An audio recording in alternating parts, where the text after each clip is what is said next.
fidélité est au-delà de tout ce que nous pouvons saisir. Nous voulons aller dans cette dimension qui est la tienne. Nous voulons voyager dans la même classe que toi.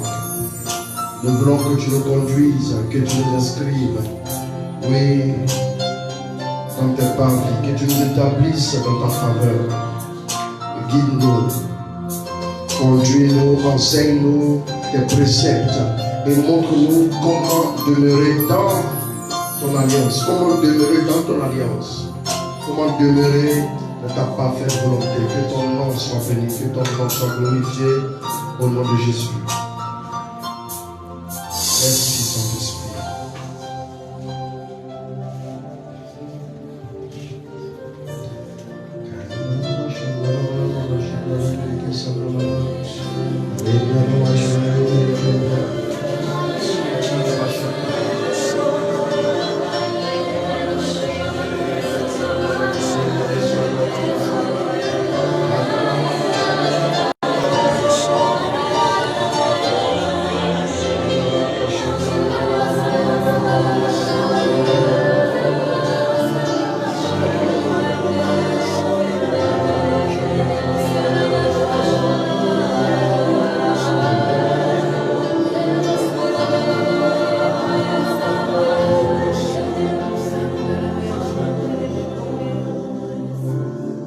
Nous bénissons le Seigneur pour sa fidélité.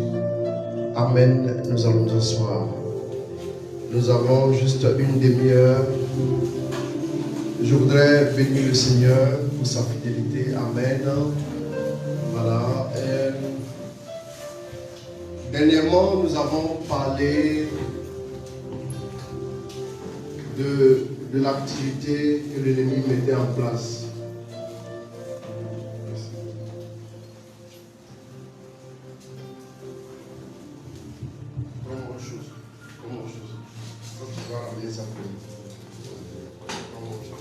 Amen.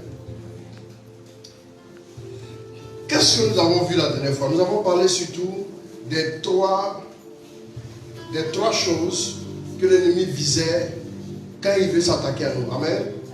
Nous avons parlé de quoi? Nous avons parlé de la vision. Et nous avions dit que quand le peuple est sans vision, quand il n'y a plus de vision, le peuple s'égare. Le diable sait que tant qu'il va attaquer votre vision, tant qu'il va attaquer ce que Dieu a imprimé en vous comme vision par rapport à votre destinée, vous aurez du mal à accomplir votre destinée. Vous savez, une des choses par lesquelles l'ennemi passera, il va passer souvent même par les sentiments pour rendre flou votre vision. On a parlé en Genèse 13, après verset 14, on a parlé du fait que Dieu savait que Lot était un problème dans la vie d'Abraham.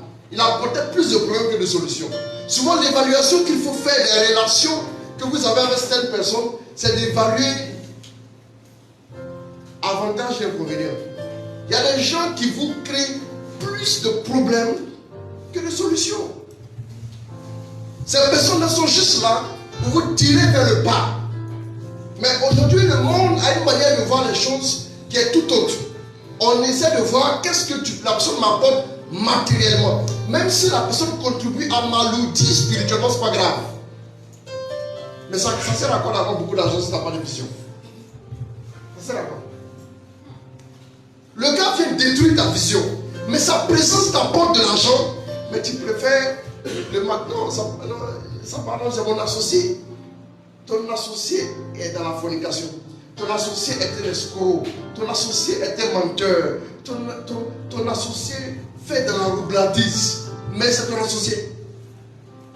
Tu t'attaches à l'autre. Voilà pourquoi Dieu fait en sorte que l'autre se sépare de lui avant qu'il lui dise maintenant lève les yeux et regarde. Ce que le diable attaque, ce n'est pas tes finances, c'est ta vision d'abord. Ta vision est plus importante que tes finances. Un homme qui a beaucoup d'argent, qui n'a pas de vision, mais le diable dit de lui. Le diable dit de lui. Ce que vous devez protéger, c'est votre vision. Travaillez à le faire. Quelqu'un me dit, ah non, toi tu penses que tu peux réussir ce projet? Non, c'est qu'elle suit. Non, te donne mon avis seulement. Hein. Quelqu'un qui ne va jamais dire parole pour te construire, pour t'édifier. Toujours ce qu'il va dire, voilà quelqu'un qui attaque ta vision, protège ta vision. Dans le mois de la restitution, non, il faut que je vous parle parce que si on ne vous parle pas, vous pensez que tout est comme ça. Non, c'est un ami, on a fait le quartier ensemble. Ce n'est pas une question de quartier. Le diable n'a que fait du quartier. Lui s'en fout de ça. Non, vous ne connaissez pas le démon. Vous pensez que le démon, même dans son ministère démoniaque, il se respecte. Il se respecte. Toi, tu n'as aucune vision, il va t'attaquer plus tard. Tu vois, c'est pas la peine. C'est même pas la peine. Le diable même se respecte. Quelqu'un qui a une vision, il va tellement attaquer ta vision que tu auras pour cette vision manger. Comment faire pour manger hein? Comment faire pour manger? Quand partout tu passes, qu'est-ce que je peux gagner dans ton ventre? Ton Dieu, c'est ton ventre. Ta vision, c'est comme ça. Oui, non. Quand c'est ton ventre, ta vision est comme ça. Tu ne vois que comme ça. On dit lève les yeux. Pourquoi Dieu dit à Abraham lève les yeux? Ne regarde pas ton ventre. Ne regarde pas ce que tu peux gagner aujourd'hui. Ici et maintenant. Voilà pourquoi un homme est arrivé du champ. Il est arrivé de la chambre et puis il dit à son frère, j'ai faim. Il dit, donne-moi d'abord ton droit de l'aise. Le gars qui a demandé le droit de l'aise avait une vision. Mais celui qui a dit non, mais si il meurt. Un gars qui pense à la mort sur le champ, c'est un gars qui n'a pas de vision. Il pense à son ventre. S'il ne mange pas, ça sert à quoi d'être aîné? Ça sert à quoi? Non, on va manger si vous voyez. Après, il pleure. Le diable avait tronqué sa vision, la vision d'Isaïe. Voilà pourquoi il a élevé la voix, il a pleuré plus tard. Quand le père a donné la bénédiction au petit frère, lui il a élevé la voix, il a pleuré. Quelqu'un qui laisse sa vision partir en fumée pleurera à haute voix le temps venu. On dit qu'une femme refuse de marcher avec un homme qui a une vision et s'en va se mettre avec un homme qui a une télévision, elle regardera dans la télévision son mari, l'homme de vision. Amen. Comment ça?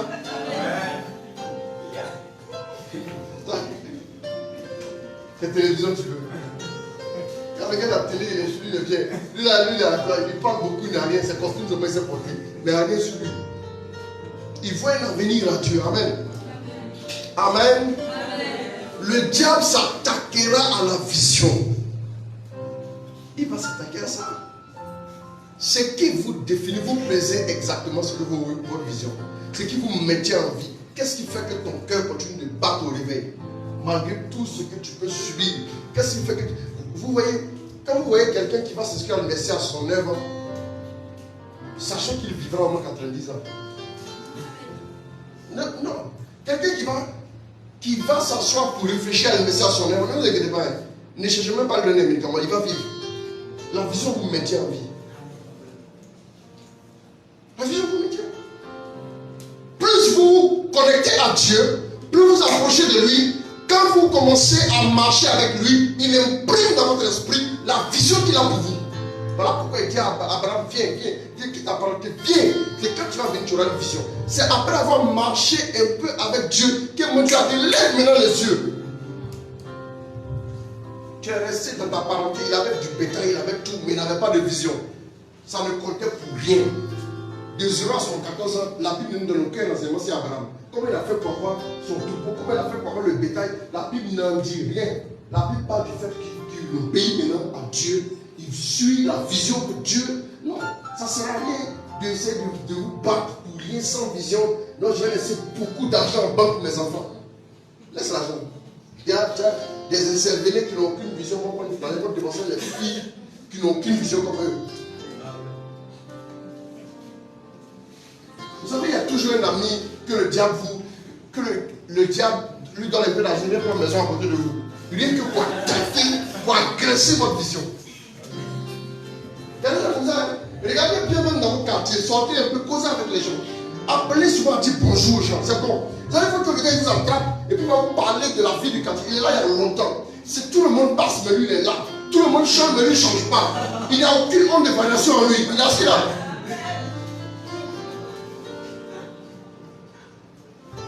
Il est toujours égal à lui-même. Quand tu lui demandes, lui, c'est qu'il a fait des diplômes à l'époque. Mais il est assis ici, il n'a pas de travail. Si ses parents encore dans leur vieux jour qui doivent chercher à le oublier.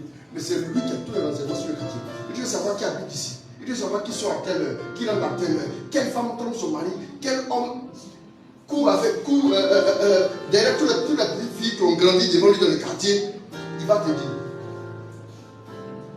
Commence à causer avec lui une fois. Commence à causer avec lui 2 fois. Fais de lui ton ami, qu'il vienne chez toi. Tu vas voir ce qu'il va commencer à te raconter. Il y a un monde d'écart entre ce qu'il te dit et la vision. Faites attention, protégez votre vision. Le diable en a besoin. Il veut attaquer. Dimanche, j'enseigne dessus, mais je reviens dessus. Il me dit de revenir dessus. Oui. Je vous l'ai dit. Vous allez voir que si ce n'est pas les hommes qui ont venu attaquer la vision que vous avez, c'est les épreuves. Il enverra des épreuves. Tu vois, avant tu avais une vision de 500 000. Maintenant, la galère fait que c'est 500 000. Non, tu vas grave. Dans le fait.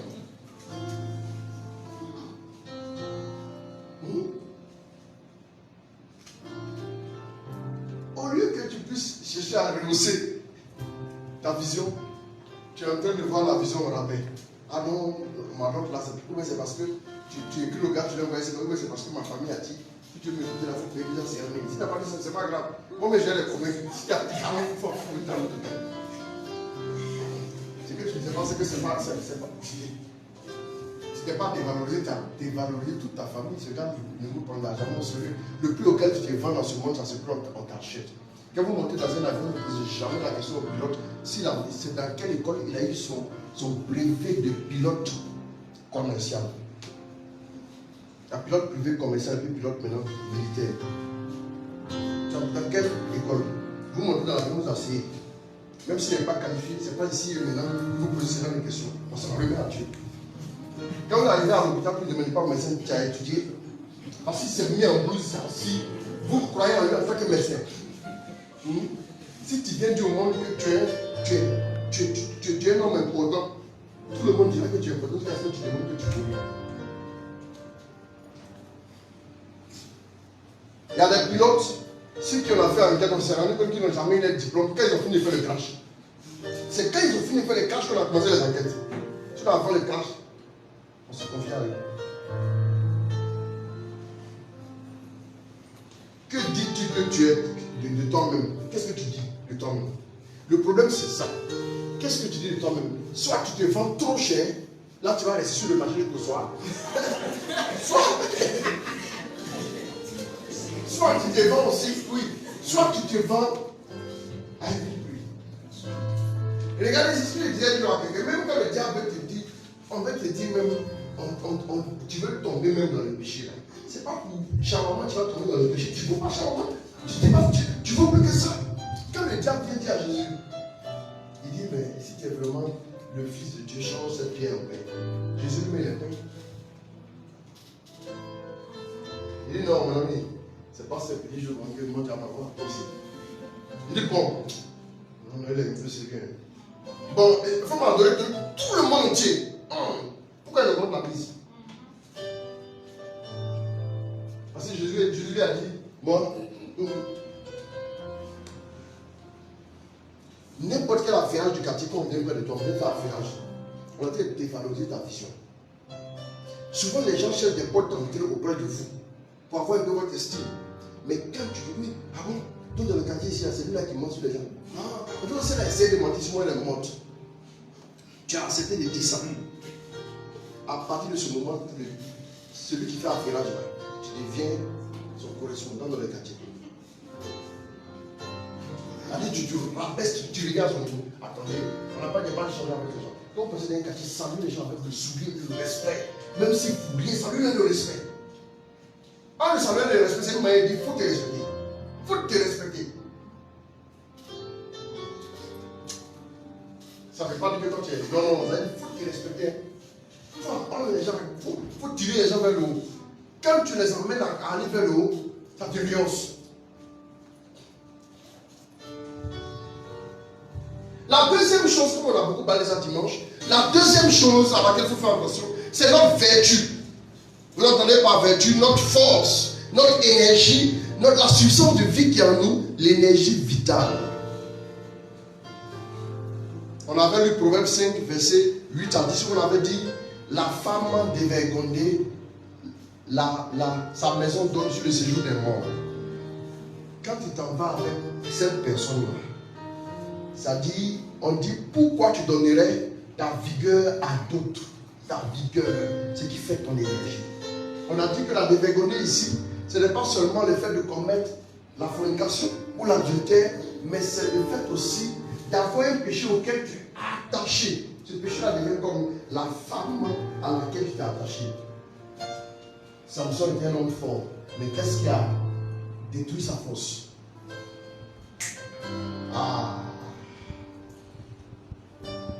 Ton énergie spirituelle, c'est ton énergie spirituelle qui te rend éligible à certaines bénédictions.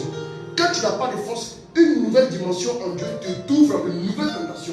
Et quand tu n'as pas assez d'énergie, il ne va pas te promouvoir. Pourquoi? Parce que si tu te mets là-bas, la tentation va te tourner, te craindre, tu n'as pas assez d'énergie. Faites attention à ça. Et quand vous pratiquez le péché, quand vous êtes tout le temps en train de tomber dans le péché, l'énergie que vous emmagasinez spirituellement, c'est qui vous maintient en vie. Même, ça va jusqu'à attaquer l'énergie vitale. Qu'est-ce qui fait que les gens ont beaucoup de maladies? Parce qu'ils n'ont pas de vertu spirituellement, ils n'ont pas de force. La force que vous générez spirituellement entretient vos organes vitaux. Le cœur de l'homme est conçu pour aller jusqu'à 900 ans.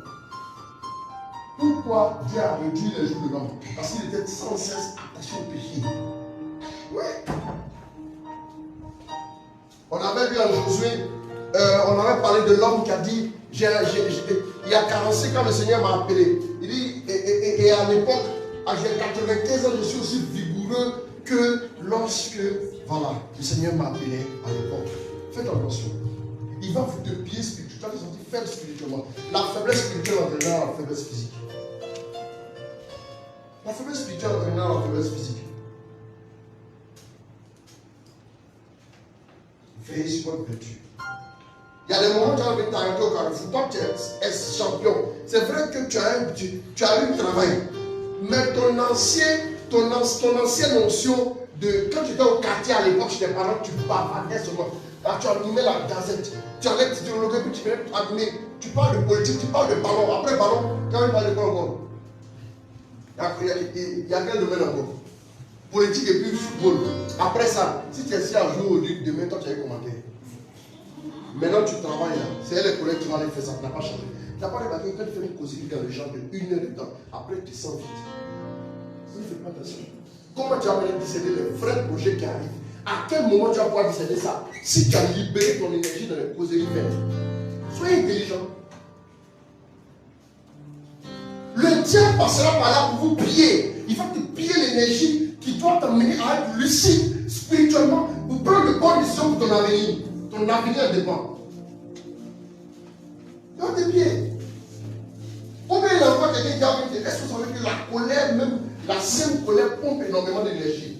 Le fait même de se tourner les pouces pompe de l'énergie. Oui, vous savez ça? Vous ne savez pas? J'ai fait un enseignement dessus à l'époque. Tu vas les études qui n'ont pas de sens. Quand tu vois quelqu'un qui est en train d'arriver, il est venu t'énerver dans ton bureau, matin, dès qu'il sort, commence à louer Dieu. Loue Dieu. Crée une autre atmosphère. Une atmosphère où tu vas sentir la présence de Dieu. La présence de Dieu va te nourrir. Va garder ton esprit en Dieu. Tu as besoin de cette lucidité-là en cas de cas.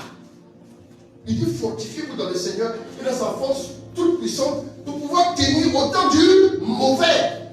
N'attends pas que le temps du mauvais arrive pour chercher les ressources. C'est maintenant qu'il faut prendre les ressources. C'est maintenant qu'il faut prendre les ressources. Et quand le gars est tenté, il va dire hé, vraiment, je suis attaqué. Non.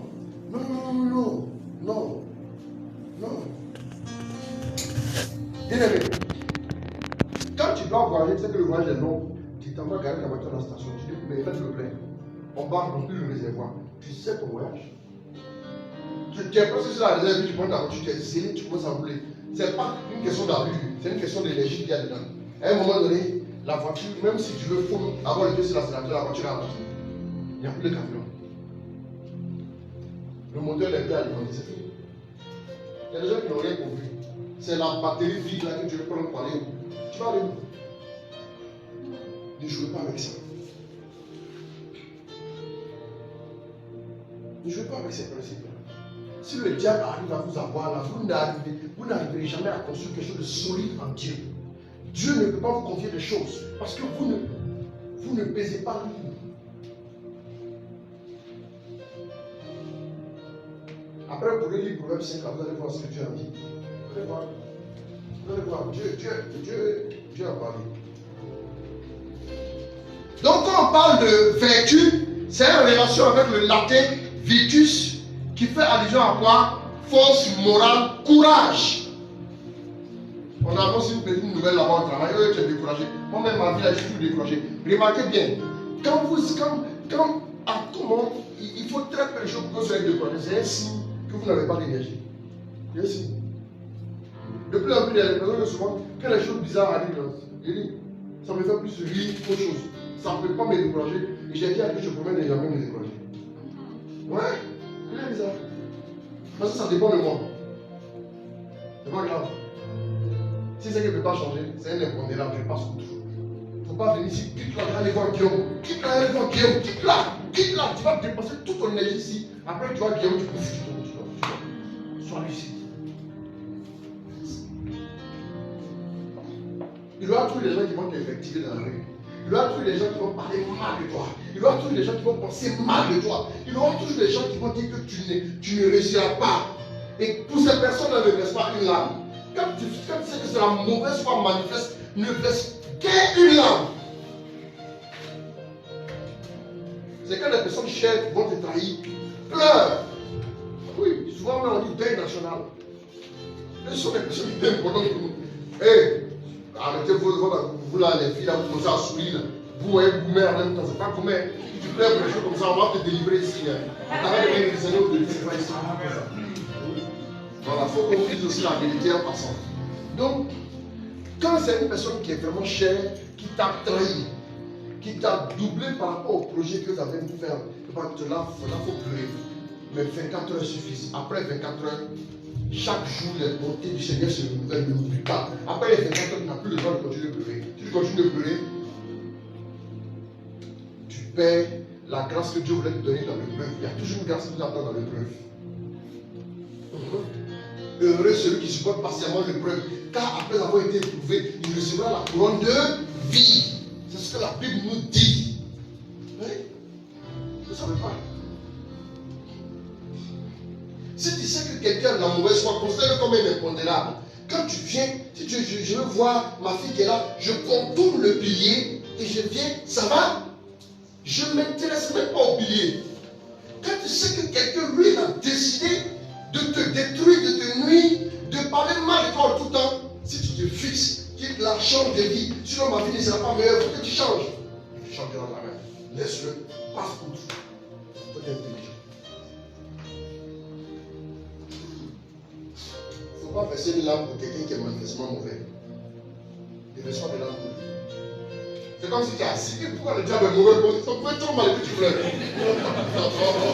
Oh non, non. Les gens vont lui pleurer. Dieu a donné la solution. Oui, non. Souvent, il faut réfléchir. Souvent, réfléchir. Il faut réfléchir dans le sens. Le problème, c'est que quand il s'assoit pour réfléchir aussi, les questions vont se poser sont les très mauvaises questions. Comment est-ce que je vais faire pour abattre ce pilier-là, pour atteindre ma fille haute qui est là? Voilà encore. Donc, donnez-moi une tronçonneuse. Mais il faut passer à côté. Non, c'est là. Je vais lui montrer que moi, j'ai force. La force que tu vas laisser en la détruisant, tu l'auras détruite. Maintenant, toi, comment tu vas faire pour compenser la force que tu as perdue pour les batailles futures? Tu es déjà fatigué, Goliath n'est pas trop levé. Non. Alors que les chrétiens, leur vie n'est que désolation. Parce qu'ils n'ont pas compris. Il y a un moment donné, garde ton énergie, garde ton énergie. Tu vas voir quelqu'un qui va se mettre à parler. Un jour, David était en train de marcher. David passait, il avait été assez persécuté déjà. Saül le poursuivait partout, il voulait l'atteindre. Et à un moment donné, Shimei s'est levé. Hé! Enfant de ceci, il a insulté mal. Toi là, tu avais senti des mains, que le sang des innocents retombe sur toi. David marchait comme ça, comme s'il n'a pas vu. Toi, il y a longtemps d'insultes. Maintenant, il a dit d'insultes. Tu as fait tout sur lui. Il y a son soldat qui lui laisse moi, je vais le tuer tout de suite. David a dit à son soldat, hé, lui là, laisse-le. Ah non, peut-être que Dieu lui a permis de crier pour que moi je crie maintenant à Dieu pour qu'il voit ma souffrance. Laisse-le. Ah non. Laisse-le. Ah non. Il ne faut pas dépenser de l'énergie si quelqu'un qui n'en vaut pas la peine. C'est ça, c'est respecter. Non, attendez, il y a le démoté. Non, laisse-la. Aide la considération. Mais si tu n'as pas de la considération pour toi, on sait d'où tu viens déjà. Il faut avoir de la considération pour ce que tu as envie de faire. Laisse-le achever et puis tu vas apprécier. Après avoir fait, Dieu dit, il dit que cela était très bon. Il faut apprécier toi-même ce que Dieu est en train de faire. Quand vous comprenez ces choses-là, vous savez que perdre une bataille, ça dépend, ça vous fait dépenser énormément d'énergie. Voilà pourquoi quand vous perdez une bataille, vous pouvez être découragé sur le long terme.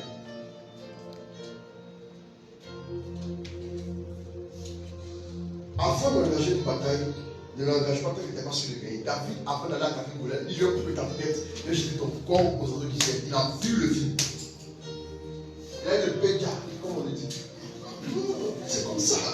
Si tu sais que 1 plus 1 ça fait 2, alors il faut parler, lève le doigt. Sinon, si tu ne sais pas dans combien il ne faut pas dire.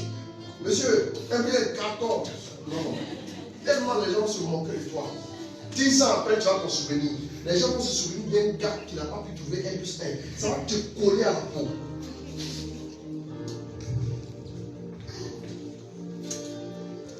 David a vu. David savait qu'il allait remporter. Il y a des combats dans lesquels David ne s'engageait pas. Quand même Saïd a essayé de le tuer, David n'a pas essayé de le tuer aussi. Pourquoi c'est quand même Saïd? Il est au-dessus de toi. En termes d'autorité, par définition et en vertu de tous les pouvoirs. Laisse-le où il est. Si tu te bats contre lui, c'est pas sûr que tu gagnes. C'est pas sûr que tu gagnes. Donc fuis. Fuis mon ami. Fuis là, c'est pas une faiblesse. C'est, voilà pourquoi dans l'armée on parle de repli stratégique.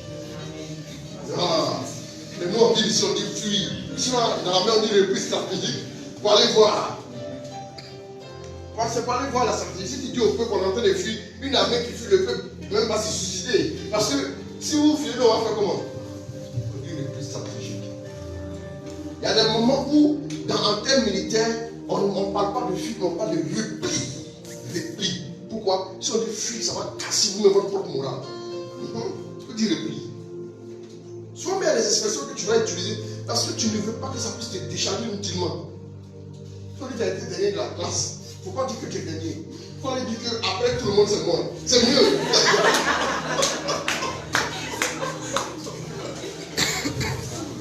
Mais comme la Bible dit, il y a des.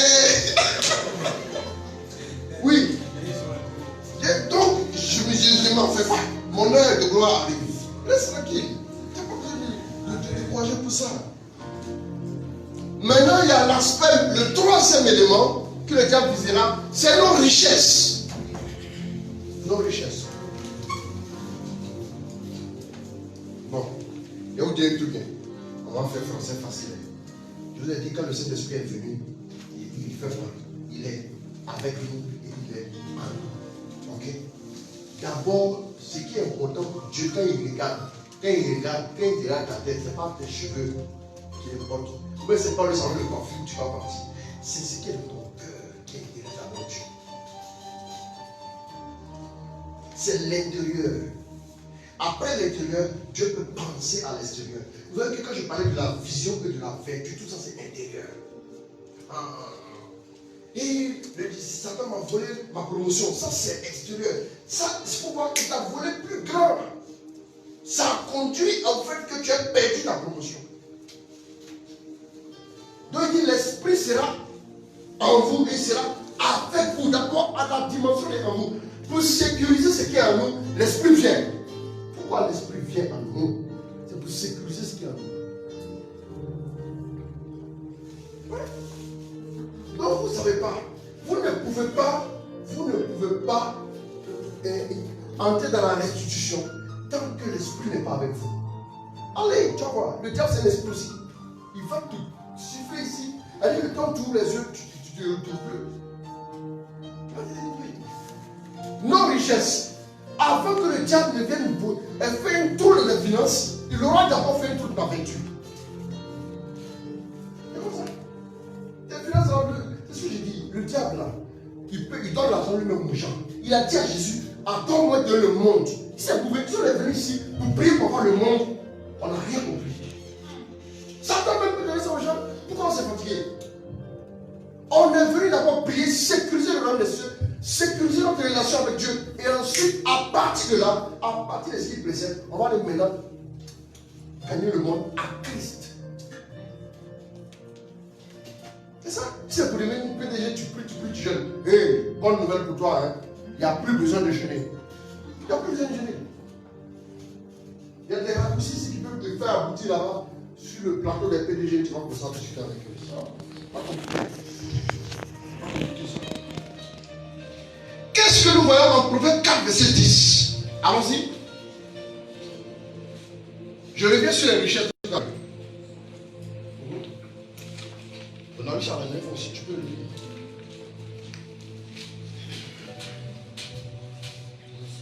Écoute mon fils. Écoute mon fils. Recueille mes paroles. Recueille mes paroles. Et tes années de vie. Et tes années de vie se multiplieront. Hein? Et tout? C'est fini. Voilà. Maintenant, accueille mes paroles. Accueille mes paroles, pardon. Notez Proverbe 4, verset 10. Maintenant, allons-y, Proverbe 3. Je n'ai pas noté ça. 15 à 16. 13, et 3, 15 à 16. Elle est plus estimable. Souvent, apprenez à être sage. Apprenez à être sage. Vous savez, je vais rentrer dans les détails la prochaine fois. Quand je vais parler de votre manière d'analyser les choses, il y a deux manières d'analyser les choses. Les gens dans le monde parlent de verre à moitié plein ou verre à moitié vide. N'est-ce pas? Le verre à moitié vide, ça veut dire que c'est en train de descendre. On est en train de tout perdre. À moitié plein, c'est dans le volume. Comment tu peux réussir à voir dans ce que le diable t'a fait perdre là? Le fait que tu as pu acquérir de l'expérience et maintenant tu es en train d'évoluer pour être plus aguerri de bataille future. Il y a des manières d'analyser certaines choses. Quand tu sais que si tu analyses ça mal, si tu analyses ça autrement, tu ne peux que te déprimer. Et la dépression va te mettre. Non, une dépression de 1 mois, c'est au moins 10 ans de retard. Vous savez pas ça? Vous ne connaissez pas le poids du découragement. Demandez au peuple qui a marché pour dire qu'ils ont des promesses. 40 jours, on fait 40 ans, demandez-leur. Quand ils ont dit, oh Moïse, on est fatigué. On est fatigué. Quoi? Non. Allez-y, demandez à Dieu de vous faire entrer dans l'esprit des choses qui le concernent. Vous allez voir. Qui vous établisse dans son monde pour que vous puissiez comprendre. Quand vous allez comprendre ces choses-là, rancune comme ça, tu ne vas pas garder la plus bonne quelqu'un. Pourquoi il y a longtemps qu'il essaie de ne jamais garder la plus bonne quelqu'un, de ne jamais en vouloir à quelqu'un? Si un problème, quand je le touche, puis je t'allume bien ce qu'il te dit, et puis c'est fini. Et puis je souris, je m'en vais, on n'en parle plus. Pourquoi garder quelque chose dans ton cœur? Tu utilises de l'énergie pour maintenir ça en éveil. Comme mettre un appareil en veille, il utilise une partie de la batterie pour faire ce travail.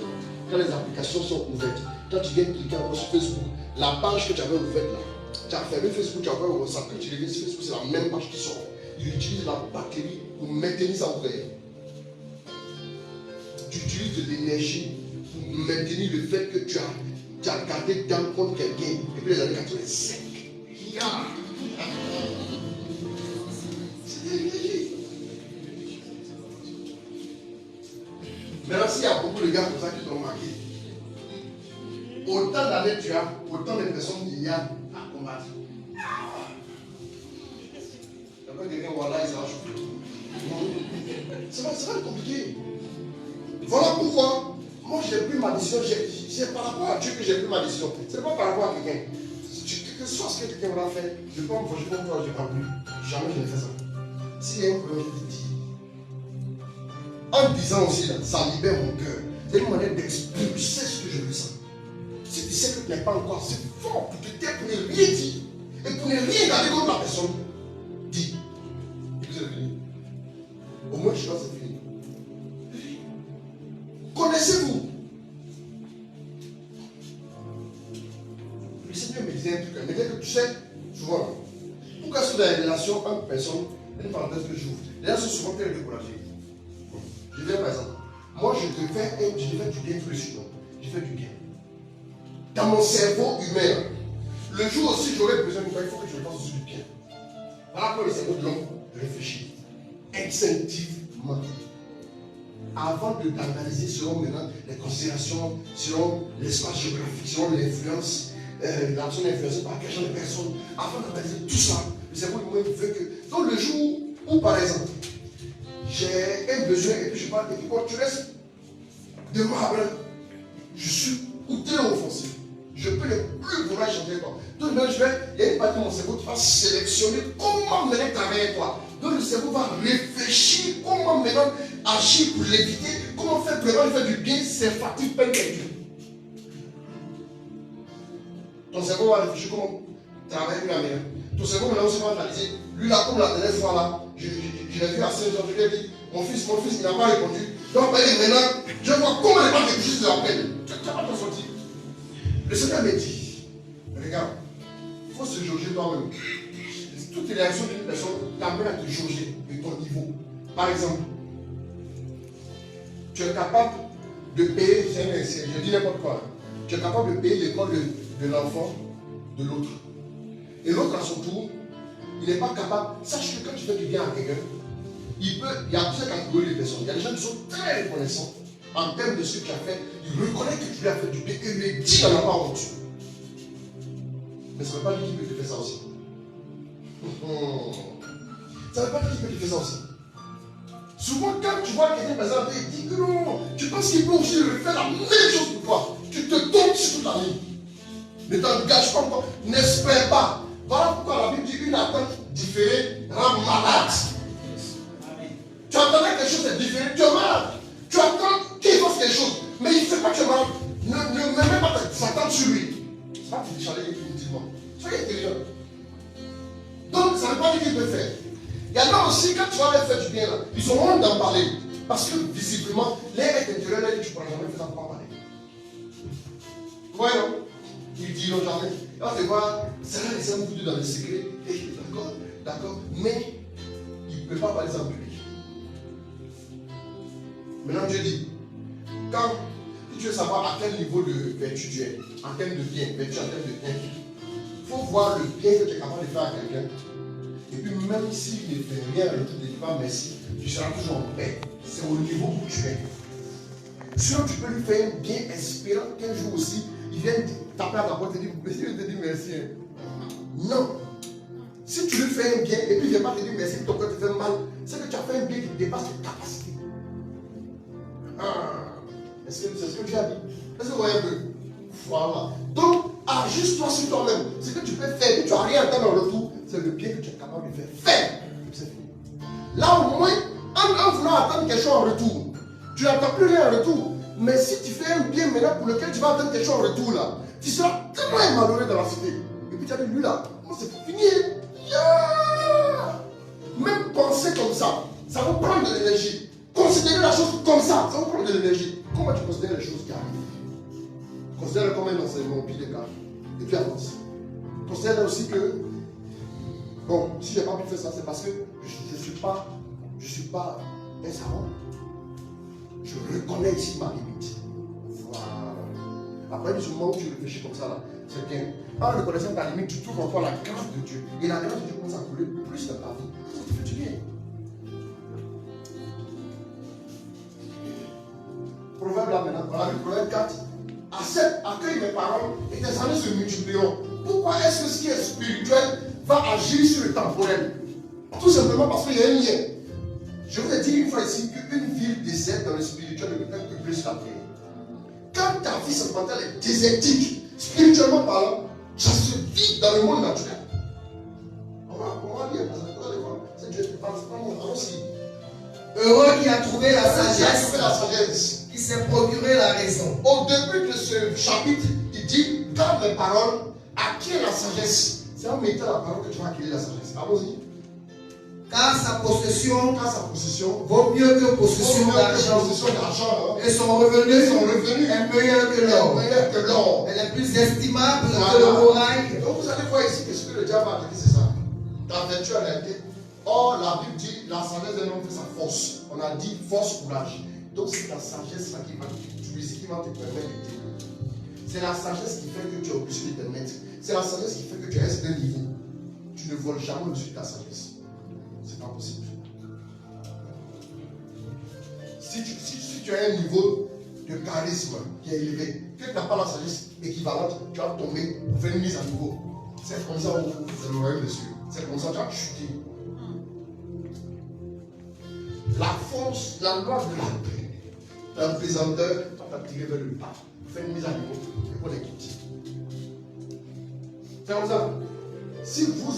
Non, ne demandez jamais quelque chose qui va dépasser votre niveau de sagesse. Si vous demandez une bénédiction financière, que cette bénédiction financière soit capable de vous canaliser dans une certaine limite de la sagesse de Dieu. Si la bénédiction financière te fait sortir de la sagesse de Dieu, il y aura une mise à niveau bientôt. Chaos technique et grammatique. Allons-y. Elle est plus estimable que le corail. Et rien de ce que l'on peut désirer de l'égal. Le démon, c'est ça. Quand tu cours après l'argent, tu dis, oh, lui, il est bête. Attends, je sais ce que vous avez dit. Satan sait que l'argent n'a pas de valeur, lui-même là. Mais il vous fait sentir que vous avez besoin de ça à un tel niveau que tu as oublié de reléguer Dieu au second plan. Tu as besoin d'argent, il n'est pas dit non. Celui qui n'a pas besoin d'argent, c'est un fin menteur. Calibré pour l'enfer. On en a besoin. On prie même pour que Dieu nous bénisse financièrement. On est obligé de bénir financièrement parce qu'on doit aller loin. Si on dit jamais même comme ça, fait quoi? Tu as une fois fait au même pétrole là-bas dans ta voiture. Hein? Il n'y a pas fait de rabababa à la station. Voilà. Monsieur le complice, c'est moi l'enfant de Dieu. Tu aimes Dieu, je suis son enfant. Mais ta droit à bâtir, il va te dire, il va t'imposer ce complice-là. Arrière de mon démon. Tu es venu faire tomber mon business. Tu dis, tu es l'enfant de Dieu. Tu es quel enfant de Dieu? Lui, il ne verra pas que tu es l'enfant de Dieu ici. Laisse les gens voir eux-mêmes. Quand la lumière brille, là, qui dit, est-ce que la lumière fait publicité? C'est toi, tu vois qu'il y a la lumière, tu viens te mettre sous la lumière pour voir clair. Laissez les gens venir sous vous. Et non obliger les gens disent non, voilà, en vertu des pouvoirs qui me sont conférés sur l'enfant de Dieu. Il y a des moments où il faut brandir la carte d'enfant de Dieu. Il y a d'autres moments où ce n'est pas la peine. Tu brandir ça à tout vent. Allez attirer deux amis. Faites attention. Le diable sait. Vous ne devez pas vous sentir obligé de chercher de l'argent au point que ça puisse mettre en mal votre relation avec Dieu. Les finances que vous recevez et vous continuerez à prier comme avant, ce sont ces finances que Dieu vous donne. C'est votre niveau de finances. Regarde même depuis qu'il y a un salaire de 400 000, tu te rends compte que tu as envie de prier à l'histoire. Tu ne peux jamais lui passer 400 000. Assieds-toi et réfléchis. Il dit, la vie là, c'est la réflexion. Il dit, à la réflexion, j'ai compris. Il dit, à la réflexion, tu as compris que je viens de ton éducation dans le désert. Si tu ne réfléchis pas, tu es un homme foutu. Tu es un homme qu'on va bientôt corriger. Quand vous dites la vérité, vous n'aimez pas. Mais il faut vous dire la vérité. Avant, il n'y avait rien. Même pour manger, c'était tu. Tu n'as pas vu moi, tu viens. J'étais mystique comme ça. L'onction. La nuit, tu sentais tout le temps une adoration. Tu vois l'esprit. Mais là, aujourd'hui là,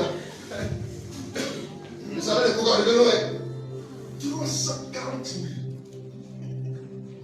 Quand tu finis même là, tu veux quoi, tu vas appeler l'esprit pour te bouger. Il y a un problème. C'est toi qui fais que Dieu ne peut pas avancer à toi. Tu veux lui montrer à Dieu que la première bougie suffit à étouffer. Un enfant qui donne la première bougie, laisse le point de s'étouffer, tu vas voir. Arrête-toi. Ce n'est pas de passer la main avec lui. C'est toi-même qui dis tu manges plus, c'est pas Dieu. Et quand Dieu va vous aller faire mal, parce qu'il veut tellement vous donner des choses, mais il y a des petites choses seulement qui sont capables de vous mettre à terre. Maintenant, Seigneur, fais grâce, fais pitié. Il y a pitié, puis il y a pitié. Hein? Il n'a qu'à avoir pitié, il va te donner pitié. Et puis, en plus, il aura encore plus pitié. Et toi, quand tu perds, il va faire comment pour te retrouver? C'est facile de gagner les âmes. Si c'était facile de gagner les âmes, Jésus ne serait jamais mort là. Nous allons penser à ça là. Quand Dieu lui donne l'argent de la paix, et je ne lui donne pas la laisse, elle m'insulte. Elle n'a qu'à m'insulter. Mais mon fils n'est pas mort à la croix pour rien. Voilà pourquoi les prières, quand tu commences à faire, tu dis, il faut finir de prier, on va passer à autre chose. Parce que ça ne l'intéresse pas même. Il veut parler d'autre chose avec toi. Si tu es disposé, ta cause, tu es disposé aussi. Il n'y a pas de problème. Bon, dimanche là, je dois faire un temps de prière par rapport à certains points, mais je pense qu'on va faire ça dimanche à cause de l'heure. On va lire deux passages tout à l'heure. Voilà, on tient tout. Dans sa droite. Dans sa... Non, on dit quoi? Reprends un peu quand la partie qui est chic là. Reviens un peu en arrière. Heureux qui a trouvé la sagesse. Qui a trouvé la sagesse? Qui s'est procuré la raison. Qui s'est procuré la raison. À sa possession. Quand on dit qu'il s'est procuré la raison, il s'est réfléchi. Demandez cette grâce à Dieu quand vous priez. Souvent, quand l'ennemi vient te piquer, quand tu enlèves ta vertu, tu enlèves aussi ta capacité à réfléchir. Donc, quand Dieu vous a dit la dernière fois, quand le diable s'attaque à votre énergie, votre force, il enlève aussi la capacité. Vous voyez que les choses deviennent difficiles. Ta capacité même à réfléchir, là, il va. Toi, tu n'es pas capable de réfléchir. Regardez un gars comme Samson. Toi, tu lui as dit, elle t'a dit, donne-moi ta force, comment attacher à cette corde. Elle attache à cette corde.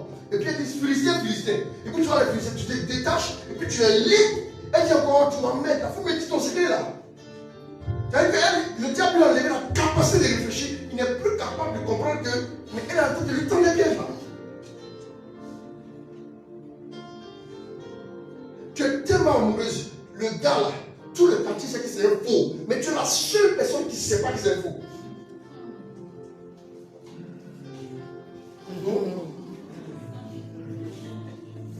Et c'est faux. Parce que les sentiments, c'est enflammé. Après rester là, tu n'as rien compris. Le diable est malin, avec le péché un peu ici, les morts, tu es là, dans la 23h, tu t'en vas t'asseoir dans les bras, tu te dis, t'es moins quoi. Toi, ta maman t'a mis au monde, elle pas que l'argent pour manger, charbon à la maison. Et pas l'argent pour manger poulet. Quel qu'en soit un garçon, forcément pour manger poulet. Ça va pas, viens te donner un poulet, si on te donne deux poulets, tu as mis, ça te va finir. Après ça, tu n'as plus même plus de ça. Quand on descend là-haut, on le pense bien. On mange, on le soupe. Et puis à partir d'aujourd'hui, arrête de fatiguer le monde. Il m'a invité. Tu es une menteuse. Quand vous voulez commencer à faire les choses qui ne vont pas bien, nous allons commencer. C'est vrai, non?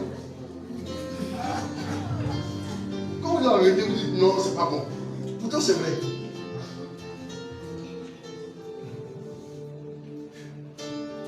Ah, c'est ça, c'est la parole de Dieu. Quand tu es arrivé, et fraîchement, il faut entendre ce que je t'ai dit. Ça t'es dit. Car sa possession vaut mieux que la possession possession de d'argent. la sagesse vaut mieux que la possession d'argent. Et son revenu. Ça veut dire que ce que la sagesse peut acheter, l'argent ne peut pas acheter. Oui. Mais d'abord, c'est mieux d'avoir 10 000 francs sagesse que 10 000 francs d'argent. Qu'est-ce que ça veut dire? L'argent peut t'amener en France, ça peut t'envoyer plus loin.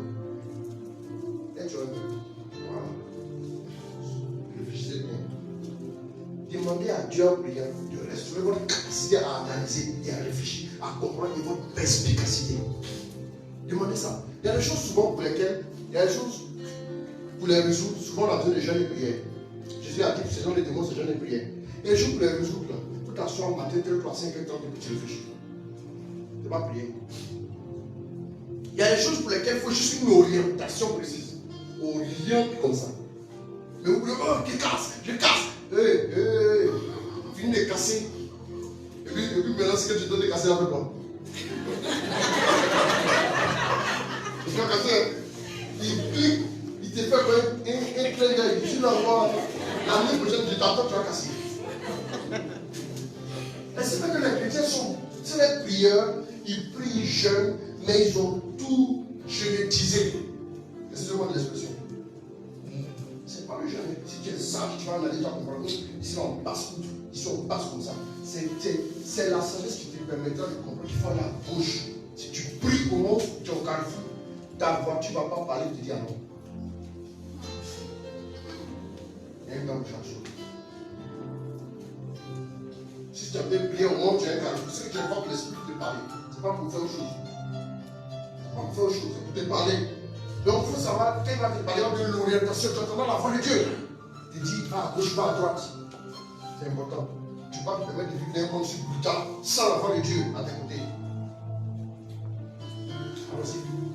Et son revenu est meilleur que l'or. Elle est plus estimable que le corail. Et rien de ce que l'on peut désirer de légal. Dans sa droite, oui. Longueur de jour. Voilà, ceux qui nous suivent là, partagez la vidéo. Dans sa droite, longueur de jour. La sagesse a arrêté comme ça dans sa droite, longueur de jour. Dans sa gauche, richesse et gloire. mon ami, tu veux quoi encore sur terre? Si tu as longueur de jour, richesse et gloire, il y a quoi encore derrière? Il n'y a rien. C'est fini. La première richesse d'un homme, c'est quoi? C'est quoi? C'est quoi? Sa vie. Ah, vous aussi, si vous dites autre chose que sa vie, là, moi, le suspect, c'est sa vie. C'est sa vie. Sa vie, là, on lui met dans sa santé. Ok? La deuxième richesse d'un homme, c'est quoi? Il dit ici une fois. Son temps. C'est ton temps investi qui te rapporte l'argent. Ok? C'est ton temps investi qui te rapporte l'argent. Donc, le temps passe. Si tu n'as pas le temps, tu ne peux pas espérer avoir quelque chose. Ok? Voilà. La troisième richesse, c'est bien matériel. Il faut d'abord apprendre à préserver dans l'ordre. Prenez à cœur de la manière dont votre vie est importante. Après votre vie, votre temps devait être important pour vous. Ne gaspillez pas du temps pour n'importe quoi.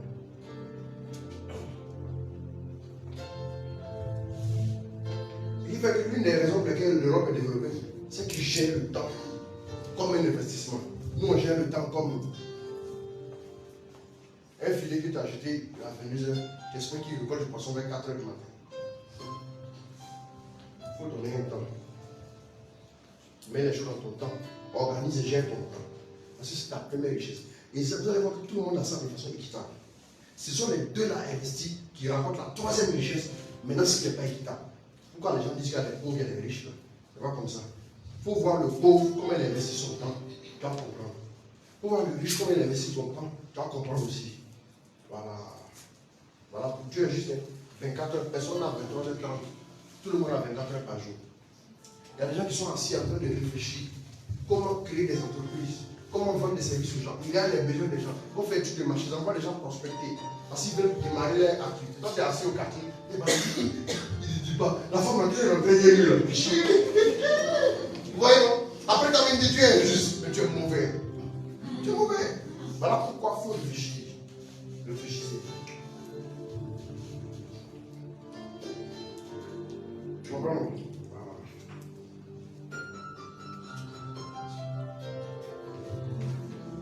C'est ça. Donc la sagesse est dans sa main droite, la longue vie, et dans sa main gauche, la richesse et la gloire. C'est comme ça. Donc, l'une des choses que vous devez chercher à acquérir, c'est la sagesse de Dieu. Comment elle fait pour avoir dans sa main droite longue vie, dans sa main gauche richesse et gloire? C'est la sagesse qui va te dire. La sagesse qui va te dire. Ça, tu ne peux pas le savoir. Alors qu'on parle de sagesse. Mais il faut chercher.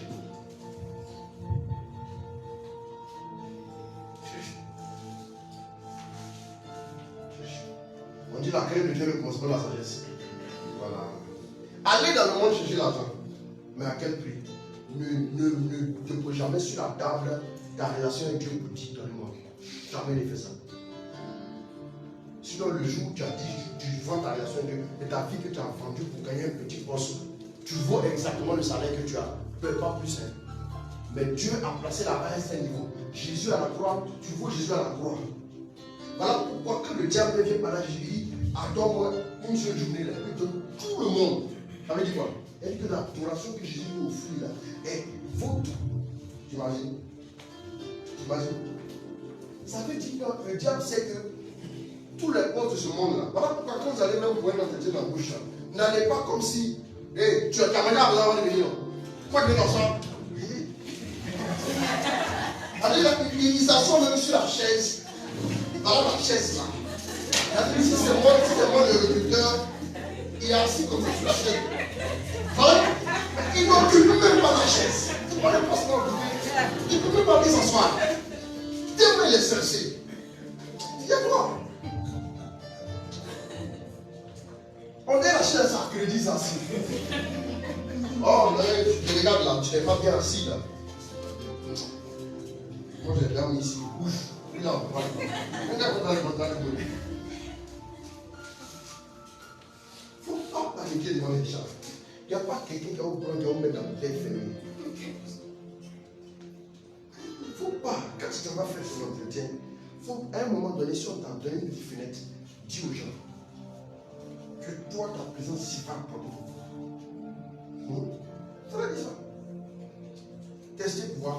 Quand Potiphar est arrivé chez, comment ça s'appelle, Joseph est arrivé chez Potiphar, Potiphar lui-même qui n'était pas chrétien, il a observé, il a vu le changement.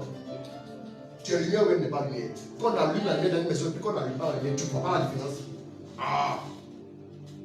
Tu ne vois pas ce que tu es. Même à 27 ans, allumer la lumière. Jésus n'a pas dit tu seras lumière, tu es lumière, vous êtes. Tu es trop tard, tu es déjà lumière. Tu vas briller. Amen. Quand on n'est pas bien agencé dans nos cerveaux, non, sinon il y a une MBA, elle est en France. Non, pardon, elle est au Canada. Ton mec, c'est plus. Tu es le mec.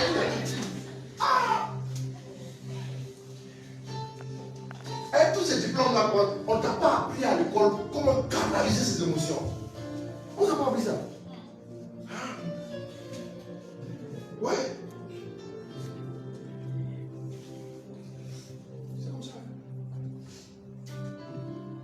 Quand tu t'en vas, tu arrives devant les gens. Il faut être serein. Ils ont le choix. S'ils veulent te prendre, pas grave. Une femme mariée seule, on ne marie pas 14. Il y a quelqu'un qui a dit tu ne veux pas. Il y a quelqu'un qui a dit tu veux. On ne fait pas de toi une femme qui n'a pas de mariage. Ce n'est pas parce que ton âge avance que tu n'as pas encore marié que tu as marié et que tu vis. Mais parce que si tout le monde se marie le même jour, même le maire sera en train de se marier.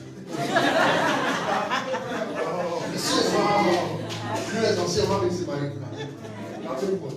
Quand ça a fait la cérémonie, ça devient bien chic. Voilà pourquoi ceux qui sont pressés pour lui, laissez-les pour lui. Prenez votre temps avec Dieu. Marchez avec lui. Sachant que tu ne peux jamais connaître un embouteillage qui se passe. Toi, tu peux être dans l'embouteillage, mais ton Dieu ne sera jamais dans l'embouteillage. Amen. C'est pas possible. Hein? Donc, c'est important. N'ayez aucun complexe, n'ayez pas peur. N'ayez pas peur. N'ayez pas peur. Non. Non, n'ayez pas peur. N'ayez pas peur. Si quelqu'un, non, s'ils disent qu'ils ne te veulent pas, ce qui te fait peur, c'est que tu vas encore retourner et puis tu n'auras pas de salaire à la fin du mois. C'est parce que tu n'as pas encore bien compté sur Dieu que tous les jours tu trouves avant de manger.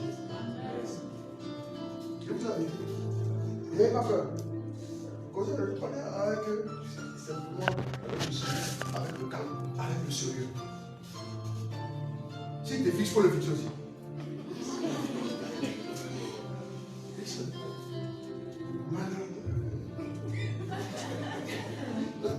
Tandis que moi, en fait, dans ma vie, là, en fait, comme j'ai beaucoup tiré au village,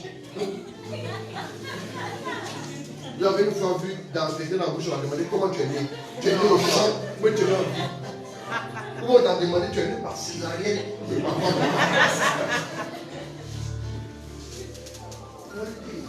Tu es là, non?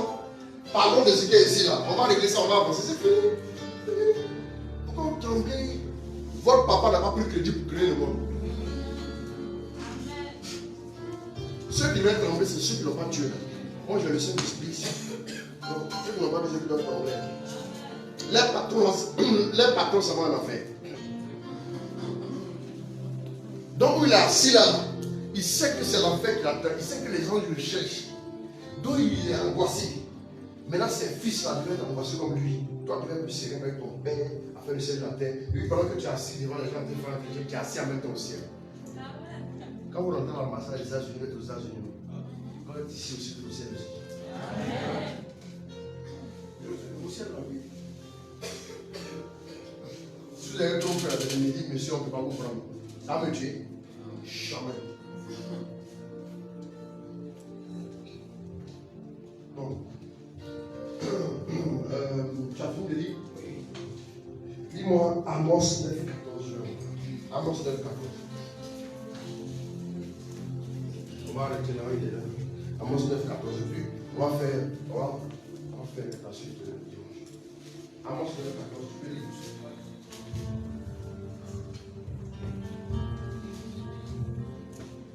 Allons-y.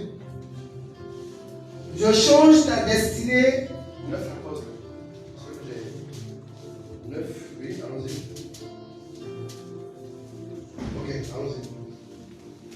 Je change la destinée d'Israël. Je change la destinée d'Israël. Écoutez bien, mon peuple.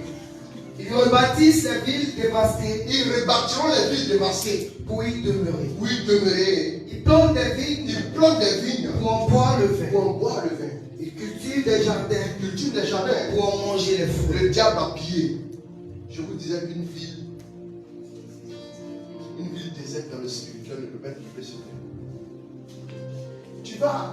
On va faire la nuit de l'opération dont j'ai parlé là. Je ne laisserai aucune lettre à l'ennemi. C'est ça, non? Voilà. On va régler ce problème. OJNLAME. OJNLAME. Cette opération spéciale. C'est une opération. Vous voyez, quand nos amis, les Français, envoyaient la force, ils appelaient la force licorne. Il y a eu une opération dans les années, combien la opération Barracuda. Il y a eu une opération quelque chose.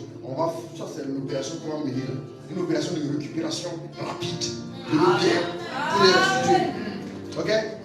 Donc, on va décider du vendredi. On va choisir le vendredi. Si vous voulez, le vendredi soit le premier jour de la retraite là. Le premier jour de la retraite. Voilà. Stratégiquement parlant, c'est dans le vice. Ceux qui font enfermer, ceux qui font ouvert, ceux qui font même à découvert aussi. Venez. Après, vous pouvez rentrer en maison. C'est pas grave. Mais on va venir faire ça comme on va mettre dans les retraitants. On va faire ça à partir de. On fait une exhortation de 45 minutes pour prier pendant 1h32. Voilà. On va. De la manière dont ta vie sentimentale est devenue désertique là. Quand la ville est désertique, qu'est-ce qui fait que tu as désert dans le domaine là? C'est ça. Qu'est-ce qui fait que dans ce domaine tu as le désert? Tu as le désert. La ville de ta vie sentimentale est désertique. La ville de ta vie professionnelle est désertique. Tes finances, même c'est là même c'est pas avec les déserts. Ce sont les chacals qui sont là.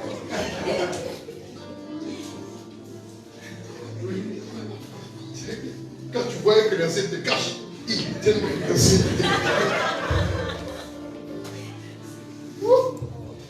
C'est comme ça. Malheureusement. Donc on va.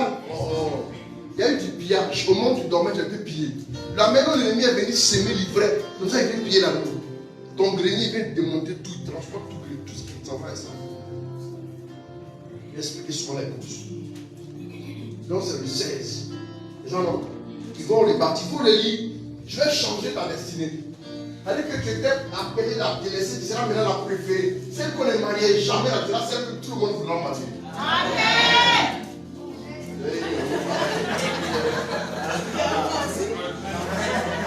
Chacun sait ce qu'il a amené.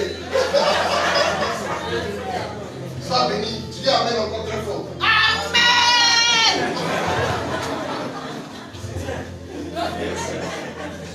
Les gens ne disent pas Amen, mais entre les accroches à parler. Je ne vais pas trop le voir. Moi, je le vois dans l'esprit. Voilà, ok. Pour les livres.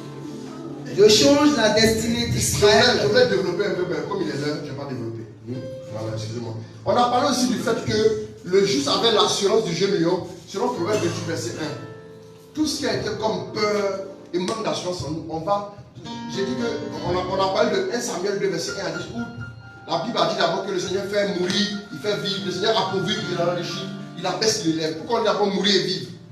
Parce que si Dieu n'a pas tué la nature peureuse en toi, la nature de l'assurance ne peut pas venir.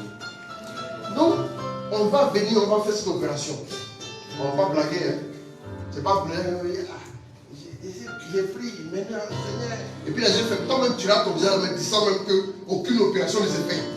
Et puis tu l'as. Viens avec une certaine fureur. Viens avec une certaine ras-le-bol. Quand un enfant de Dieu sait sa mine, le diable commence à pleurer, à chaudes larmes, comme si on l'avait giflé en plein soleil. Oui. Viens avec une certaine rage. Viens. Viens comme quelqu'un qui n'est pas satisfait, qui veut revendiquer. Il y a trop de choses que depuis que tu es dans le berceau, on a encore tes pieds. Tes parents n'ont pas pu assurer la protection parce qu'eux-mêmes, ils se cherchaient. Ils n'étaient pas après les foi chrétiennes. Quand les parents ont se battre, comment les enfants peuvent être en sécurité? Le diable profite, on partez vous là-bas. Vous savez, dans nos pays africains, je ne citerai pas le nom. Quand il y a la guerre quelque part, allez voir dans le sous-sol, il y a quelque chose à prendre. Ah, ne citerons pas le nom. Quand on vous met en parole, monsieur Malade, vous allez vous battre là. Un moment, elle a fait sa République, pourquoi on se parle? Parce qu'il y a trop de sel dans la sauce, non. Donc, tiens, le fou, quoi. Pourquoi on fait la paix? C'est fini. Sinon, le diable ne va pas me mettre en parade pour piller mes richesses. Satan, sors d'ici, on tente de jouer là. Sors. Et quand il est dehors là, on peut maintenant s'asseoir calmement et puis s'expliquer en ayant un œil vers le portail. Battez-vous jusqu'à battez-vous. D'accord, on a le droit d'avoir des malentendus dans le mariage. Mais n'ayez pas un malentendu qui va, oh, je vais faire ça, toi, vas-y, fatigué, et puis tu ouvres le portail. Il n'y a pas de malentendu qui va ouvrir le portail. Que ton malentendu n'aille pas jusqu'à ouvrir le portail, le diable rentre. Il va vous pisser ici mal. Il ne faut pas être fâché au point que ton malentendu qui va aller ouvrir le portail, c'est le malentendu qui a fait que tu dis, je ne parle plus de cette maison, tu es fâché. Le diable rentre. Après le fondateur, ça devient la société conjugale. La société conjugale. Il est couché sur le lit comme ça, mais son cœur. Là, il est couché comme ça. Il est couché, il se couche sur le côté gauche. Et puis il regarde comme ça, fait le mur là-bas. Maintenant, c'est ton mari qui est en train de voir comment j'ai fait pour l'attaquer, pour lui les choses. Il va comprendre qu'il y a raison. L'autre aussi, il regarde vers l'autre mur. Le milieu là, il y a de un dono. Est-ce que vous voyez ce qui est dans son milieu? Le diable vient pour vous là. Moi, je dis là aussi, n'est pas confortable.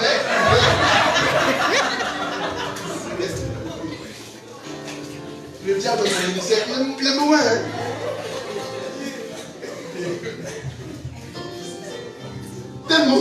Tellement de chaos là. Il a remarqué, il a eu le temps de remarquer que il est mal.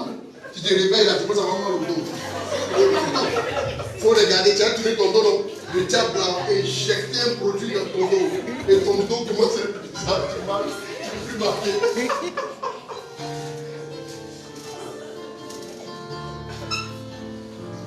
De toute façon, si tu as donné pardon la nuit, matin quand tu as passé dans la tête, tu vas voir que tu as donné pardon à ta femme. Elle sort. Vice versa, femme, ça ne sert à rien de faire gonfler ton cœur. Qui demande pardon à ton mari, qui va savoir dans le quartier? C'est facile à faire. Non, je suis trop fatigué de lui. Quand tu es fatigué de lui, tu vas voir. Et puis tu as senti la fatigue de ton corps. Tu as commencé à faire par la personne. Chérie, il faut m'envoyer à l'hôpital. C'est le diable qui a commencé à agir. Vous lui avez donné l'opportunité. Appliquez-vous à la sécurité de Dieu. Souvent, il y a des combats là. Par exemple, ça t'a fait mal. Et puis tu es gardé rancune. Tu gardes rancune là. Dis-moi. 10 raisons pour lesquelles tu as gardé rancune. Mais ça par écrit. Puis les raisons sont vraiment valables pour continuer de vivre. La raison, c'est que tu as raison. Et puis quoi? Vous n'avez pas vu quelqu'un qu'on a récompensé à la fin de l'année, ou bien à l'indépendance, on l'a décoré parce qu'il a eu raison sur sa femme.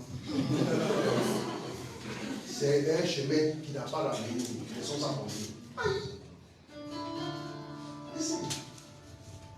Voilà pourquoi il dit à la réflexion, tu dois comprendre que je fais ton éducation.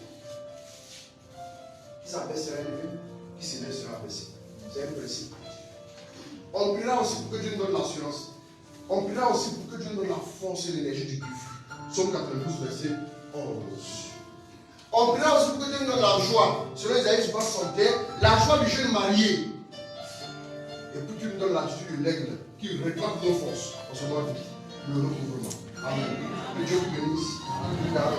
Amen, amen, amen, amen.